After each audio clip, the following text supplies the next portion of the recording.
Bengali man YouTube চ্যানেলে সকলকে স্বাগত। আসন্ন পিএসসি আইসিডিএস মেনে 4th পেপারে 100 নম্বরের পাটিগণিতের যে সিলেবাস আছে, মূলত তার লক্ষ্যে আজ আমরা পাটিগণিতের অঙ্ক পরীক্ষায় কিভাবে করা উচিত তা শিখব। এই সিরিজের এটা 10 নম্বর পার্ট। যারা ডেসক্রিপটিভ ইংলিশ ও বাংলার প্রস্তুতি নিচ্ছ তারা আমার অপর একটা YouTube channel Das capital follow করতে পারো, লিঙ্ক ডেসক্রিপশন বক্সে দেওয়া আছে।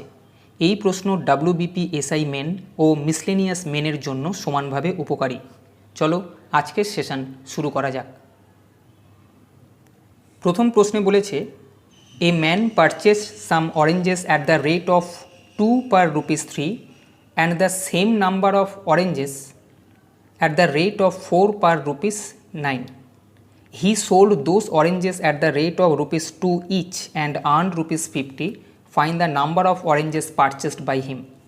এক ব্যক্তি 3 টাকায় 2টি হিসেবে কিছু লেবু ক্রয় করলেন এবং 9 টাকায় 4টি হিসেবে সমসংখ্যক লেবু ক্রয় করলেন। এবার সমস্ত লেবু তিনি 2 টাকা পিস হিসেবে বিক্রি করে মোট 50 টাকা আয় করলেন মানে তার লাভ হলো 50 টাকা। তিনি কতগুলো লেবু ক্রয় করেছিলেন, এটা প্রশ্ন। দেখো, মনে করি আমরা যে লোকটা প্রত্যেক প্রকারের লেবু এক্সট্রা করে কিনেছিল, তাহলে মোট এক্স প্লাস এক্স 2 এক্সট্রা লেবু কিনেছিল।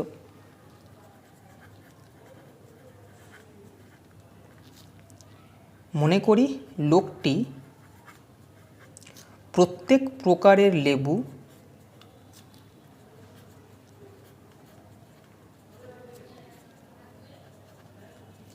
এক্সটি করে মোট 2xটি কিনেছিলেন। অর্থাৎ তোমাকে 2x এর ভ্যালু বার করতে হবে। লোকটা কতগুলো লেবু কিনেছিল এটাই কিন্তু প্রশ্ন ছিল। তাহলে আমি প্রথম প্রকার যে লেবু এক্স পিস কিনেছে তার দাম বার করব এবং দ্বিতীয় প্রকার এক্স পিস লেবু যে কিনেছে তার দাম বার করব। দাম মানে ক্রয় মূল্য। তাহলে আমরা বলতে পারি যে প্রথম প্রকার এক্সটি লেবুর ক্রয় মূল্য কত হবে? দেখো, এখানে 2টি লেবু 3 টাকায় কিনেছে। 2টো লেবু যদি 3 টাকায় কেনে, একটা লেবু 3/2 টাকায় কিনেছে। একটা লেবু যদি 3/2 টাকায় কেনে, তাহলে এক্সটা লেবু ক টাকায় কিনেছে? 3/2 গুণিতক এক্স সমান 3x/2 টাকা। বোঝা গেছে? এবার একই রকমভাবে দ্বিতীয় প্রকার এক্সটি লেবুর ক্রয় মূল্য। দ্বিতীয় প্রকার যখন কিনছে তখন 4টে লেবু 9 টাকায় কিনছে। 4টে লেবু 9 টাকায় কিনলে একটা লেবু 9/4 টাকায় কিনছে, তাহলে এক্সটা লেবু 9x/4 টাকায় কিনছেন। তাহলে তিনি এই 2xটা লেবু ক টাকায় কিনলেন? এটা প্লাস এটা।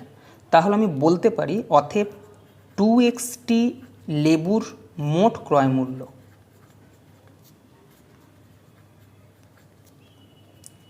সমান কত? এইখানে 3x/2 আর এখানে 9x/4 সমান, এটাকে ক্যালকুলেশন করো, 4 6x প্লাস 9x সমান 15x/4 টাকা।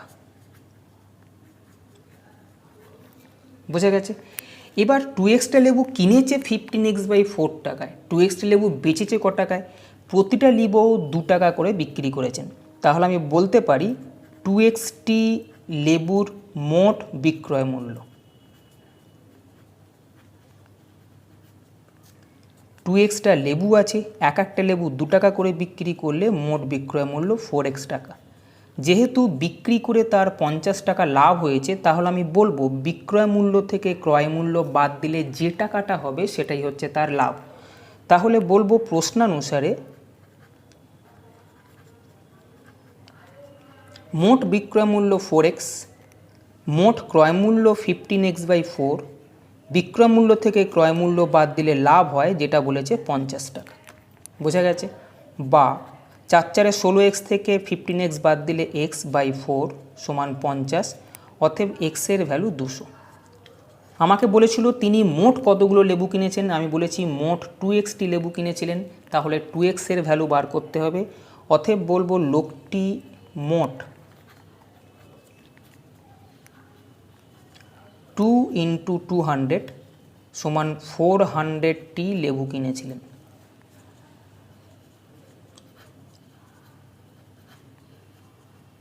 বোঝা গেছে? পরের প্রশ্ন। পরের প্রশ্নে আছে the annual incomes expenses and savings of A and B are in the ratio 5:3, 8:5 and 2:1 respectively. If the total annual savings of A and B is rupees 36,000, find the monthly income of A and B. A এবং B এর বাৎসরিক আয়, খরচ এবং সঞ্চয়ের অনুপাত যথাক্রমে 5:3, 8:5 এবং 2:1। যদি তাদের বাৎসরিক সঞ্চয় 36,000 টাকা হয় একত্রে, তাহলে এ এবং বি এর মান্থলি ইনকাম কত? এটাই প্রশ্ন। বোঝা গেছে প্রশ্ন? এটা অ্যানুয়াল ইনকাম। তাহলে আমি যদি মনে করে নিই যে এর বার্ষিক আয়ের অনুপাত দেখতে পাচ্ছ, প্রথমটা আয়ের অনুপাত, এর বার্ষিক আয় সমান 5x টাকা, বি এর বার্ষিক আয় সমান 3x টাকা। এটা আমি ধরে নিলাম। বোঝা গেছে? যেহেতু এ ও বি সঞ্চয় করে, এ ও বি এর বার্ষিক সঞ্চয়ের অনুপাত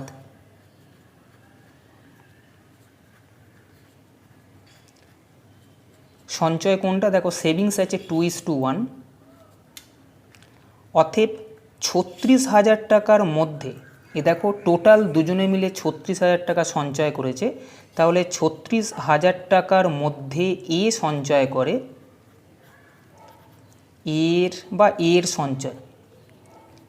এর সঞ্চয় কত হবে?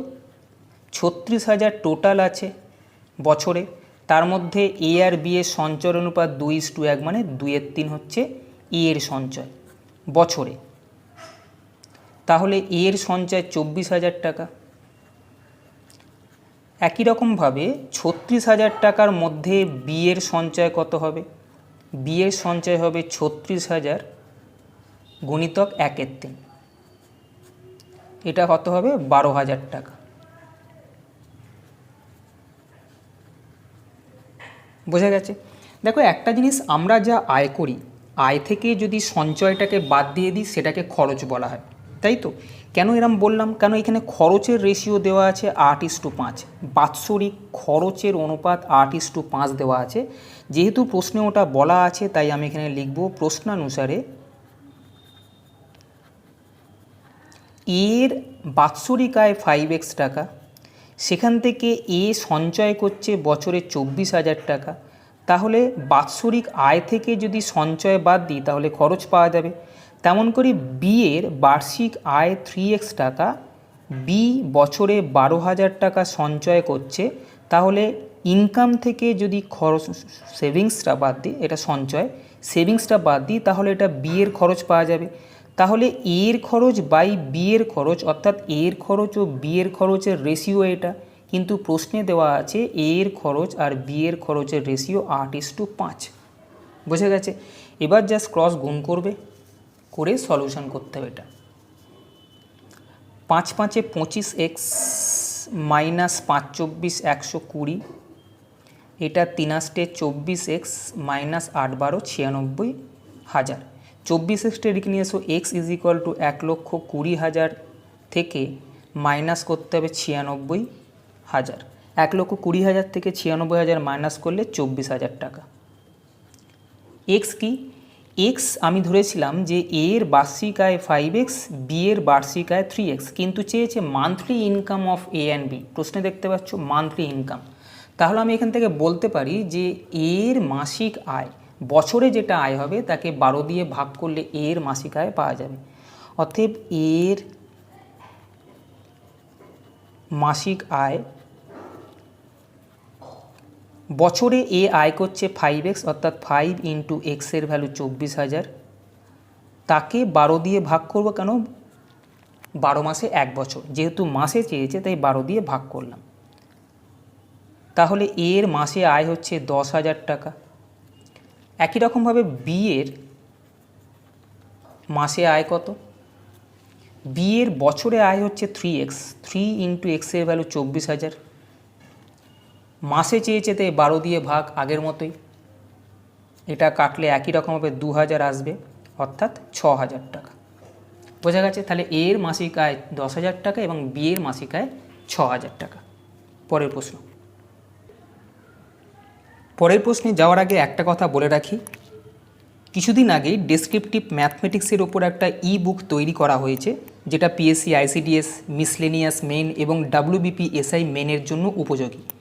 এই বইতে ডাব্লিউবিসিএস মেন, মিসলেনিয়াস মেন এবং ক্লার্কশিপ মেন পরীক্ষায় যে সমস্ত প্রশ্ন এসছে সেগুলোকে জোগাড় করে তার উত্তর যথাযথভাবে যেইভাবে আমি এখন করে দেখাচ্ছি ঠিক সেইভাবেই করে দেওয়া হয়েছে। প্রশ্ন ইংরেজিতে যেভাবে পিএসসিতে আসে এবং উত্তর সম্পূর্ণ বাংলায় করে দেওয়া হয়েছে। 250টা প্রশ্ন আছে, তার মধ্যে 200টার সম্পূর্ণ সমাধান যেভাবে আমি করে দিয়েছি এবং প্র্যাকটিস সেট হিসেবে 50টা প্রশ্ন ওখানে দেওয়া আছে। মোট পাতার সংখ্যা 106। 1.30 MB এই বইটা যদি তোমরা নিতে চাও তাহলে ডেসক্রিপশান বক্সে লিঙ্ক দেওয়া আছে, নিতে পারো। এছাড়াও এরিথমেটিকের প্র্যাকটিস পেপার হিসেবে 550টের এরিথমেটিক কোশ্চেনের একটা ই বুক আমি কিছুদিন আগে তৈরি করেছিলাম। যদি ওই বইটা নিতে চাও ডেসক্রিপশান বক্সে লিঙ্ক দেওয়া আছে, প্রয়োজন মনে করলে বইটা নিতে পারো। পরের প্রশ্ন। In a boarding house, there were 35 students. If the number of students increased by 7, the expenses of the boarding house were increased by rupees 42 per day, while the average expenditure per head diminished by rupee 1. What was the original expenditure? একটা বোর্ডিংয়ে 35 জন ছাত্রছাত্রী আছে। যদি ছাত্রছাত্রীর সংখ্যা 7 জন বেড়ে যায় তাহলে বোর্ডিংয়ের খরচটা টোটাল 42 টাকা বেড়ে যায়, কিন্তু মাথা পিছু খরচটা 1 টাকা কমে যায়। তাহলে বোর্ডিংয়ে প্রথমে কত টাকা খরচ ছিল? মনে করি বোর্ডিংয়ে প্রথমে খরচ ছিল x টাকা, এটাই চেয়েছে, অর্থাৎ এক্সের ভ্যালু বার করতে হবে।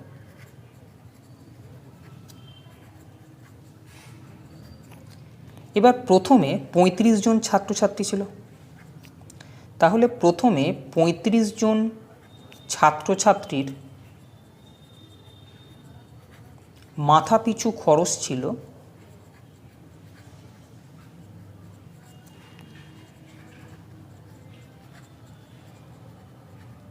দেখো 35 জন x টাকা খরচ করত, মাথা পিছু মানে একজন কত করে খরচ করত।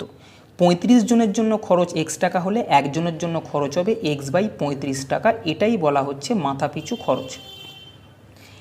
এবারে এখন 7 জন এসছে, তাহলে এখন ছাত্রছাত্রীর সংখ্যা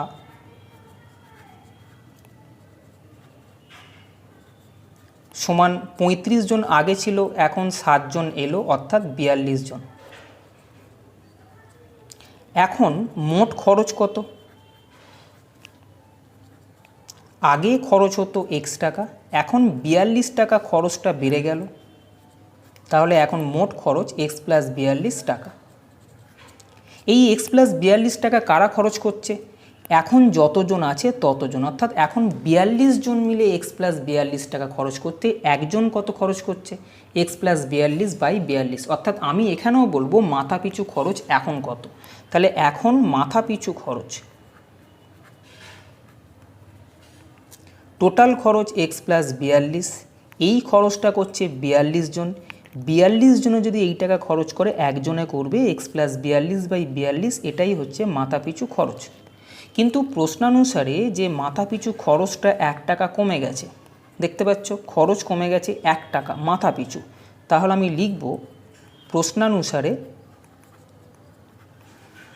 খরচ কমে গেছে, মানে আগে খরচ ছিল x/35 মাথা পিছু খরচ, এখন x + 42/42, বলছে খরচটা আগের তুলনায় এখন 1 টাকা করে কমে গেছে।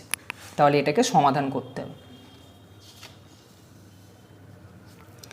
এখান থেকে 35 আর 42-এর লসাগু বার করো, সেটা হবে 210। এটা 6, 6x - 5x - 210 = 1। তাহলে x - 210 = 210,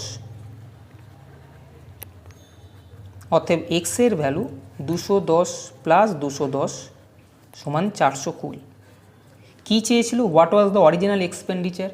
দেখো এইখানে লেখাই আছে প্রথমে খরচ ছিল x টাকা, এটাই চেয়েছে। অতএব আমি বলবো প্রথমে খরচ ছিল 420 টাকা।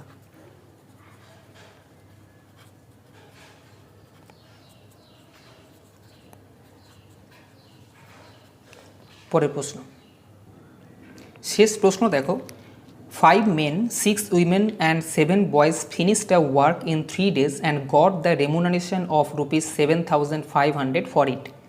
If the work of 1 man, 1 woman and 1 boy in one day be in the ratio 1/2:1/3:1/4, what sum did each woman get?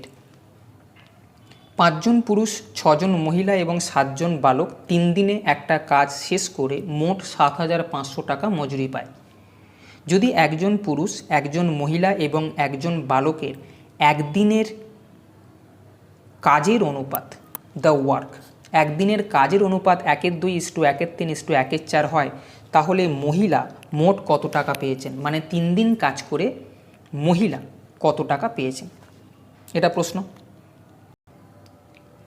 খেয়াল রেখো, প্রতি মহিলা, এখানে প্রশ্ন আছে প্রতি মহিলা মোট কত টাকা করে পেয়েছেন এই 3 দিন কাজ করে। দেখো এখানে কাজের অনুপাত দেওয়া আছে, তোমরা জানবে কাজের অনুপাতে মজুরি ভাগ হয়, অর্থাৎ কাজের অনুপাত যেটা হয় মজুরির অনুপাতও সেটা হবে। যে যত বেশি কাজ করবে সে তত বেশি মজুরি পাবে।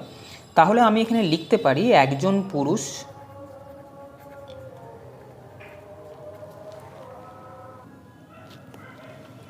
একজন মহিলা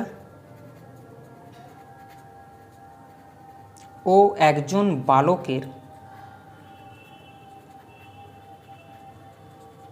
কাজের অনুপাত দেওয়া আছে। 1 day be in the ratio, দৈনিক কাজের অনুপাত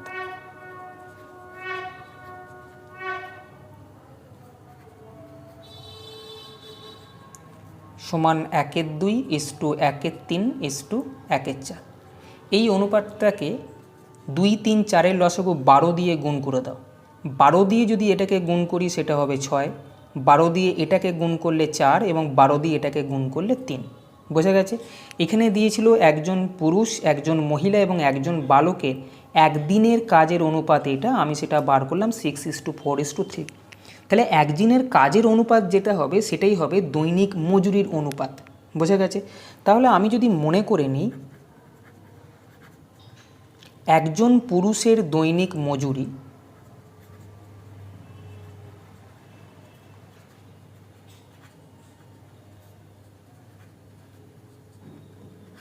সমান 6x টাকা, একজন মহিলার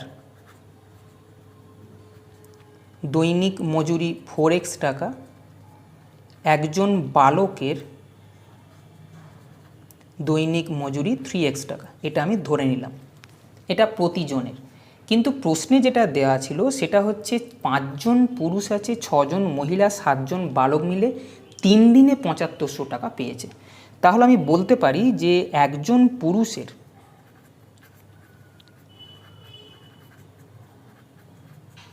মজুরি যদি 6x টাকা হয় তাহলে 5 জন পুরুষের মজুরি কত? দৈনিক মজুরি, কিন্তু দেখো এটা একজন পুরুষের দৈনিক মজুরি, তাহলে 5 জন পুরুষ দৈনিক কত মজুরি পাবে? 6x × 5 প্লাস একজন মহিলার দৈনিক মজুরি 4x টাকা, মহিলা ছিলেন 6 জন, তাহলে 6 জন মহিলার দৈনিক মজুরি এটা। একজন বালকের দৈনিক মজুরি 3x টাকা, কিন্তু বালক ছিল 7 জন, তাহলে 7 জন বালকের দৈনিক মজুরি এটা। তাহলে একদিনে 5 জন পুরুষ, 6 জন মহিলা এবং 7 জন বালক মিলে এই টাকা পেল। 3 দিনে যদি 7,500 টাকা পায় তাহলে একদিনে কত টাকা মজুরি পাবে? 7,500কে আমি 3 দিয়ে ভাগ করব। বোঝা গেছে? তার কারণ হচ্ছে এটা মোট দৈনিক মজুরি। এখানে 7,500 টাকা 3 দিনে পেয়েছে, তাহলে একদিনে পাবে 7,500/3 সমান 2500 টাকা। এখানে ক্যালকুলেশনটা করে দাও। বোঝা গেছে? এবার এখানে 5 × 6 = 30, 4 × 6 = 24, 3 × 7 = 21, জায়গা শর্ট। তোমরা এর পরের লাইনে 30x + 24x + 21x লিখবে, নিয়ে এই টোটালটা হচ্ছে 75x, তার ভ্যালু 2500। অতএব x এর ভ্যালু কত? x এর ভ্যালু বেরোবে 2500/75। হলো। এবারে দেখো যে প্রশ্নটি রয়েছে, what sum did each women get, প্রতি মহিলা কত টাকা করে পাবেন। তাহলে আমি লিখব অতএব একজন মহিলা মোট কত পাবে, মানে 3 দিনে মোট মজুরি পাবে। খেয়াল করো উত্তর কিন্তু 3 দিনের হবে, কেন, হোয়াট সাম টোটাল কত টাকা পেয়েছে প্রত্যেক মহিলা, একজন মহিলা 3 দিনে মোট মজুরি পায়। দেখো একজন মহিলা দৈনিক কত করে মজুরি পাচ্ছে, 4x, বোঝা গেছে, এক একজন প্রত্যেক দিন 4x করে পাচ্ছে, 4 ইন্টু এক্সের ভ্যালু 2500 বাই 75, এটা একদিনে পেল। তাহলে 3 দিনে কত পাবে এটাই প্রশ্ন, 3 দিনে তাহলে 3 দিয়ে গুণ করে দেবো, বোঝা গেছে। একজন মহিলা 3 দিনে মোট মজুরি, একদিনে পাচ্ছে 4x, 4 গুণিতক এক্সের ভ্যালু, তাহলে যেহেতু 3 দিনে করেছে তাই 3 দিনে এক একজন মহিলা কত করে টাকা পাবে সেটা প্রশ্ন। 3 25 75, 25 দিয়ে কাটলে 100, তাহলে 4 100 400 টাকা, এটা হবে উত্তর। বোঝা গেছে। তাহলে আজকে এই পর্যন্ত। যদি সেশনটা ভালো লাগে তবে চ্যানেলটা সাবস্ক্রাইব করো এবং বন্ধুদেরকেও শেয়ার করো, যাতে করে তারাও সমানভাবে উপকৃত হয়। ভালো থেকো, ভালোভাবে পড়াশোনা করো। টাটা।